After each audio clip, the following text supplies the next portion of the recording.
Hi friends, இன்னைக்கு நாம் என்ன பார்க்க போகிறோன்னா at the end of the day.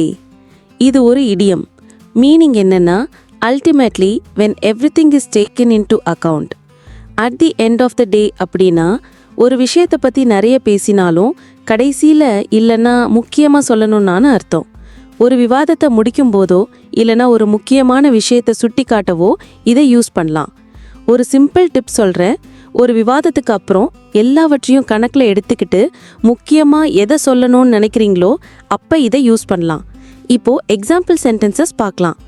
At the end of the day it's your happiness that matters. இதுக்கு அர்த்தம் கடைசியில் உன் சந்தோஷம் மட்டும்தான் முக்கியம். இன்னொரு எக்ஸாம்பிள் சென்டென்ஸ் பார்க்கலாம். We argued a lot but at the end of the day we are still friends. இதுக்கு அர்த்தம் நாங்கள் நிறைய சண்டை போட்டுக்கிட்டோம், ஆனால் கடைசியில் நாங்கள் இன்னும் நண்பர்கள் தான். Thanks friends. இந்த வீடியோ பிடிச்சிருந்தா லைக் பண்ணுங்கள், ஷேர் பண்ணுங்கள், சப்ஸ்கிரைப் பண்ணுங்கள்.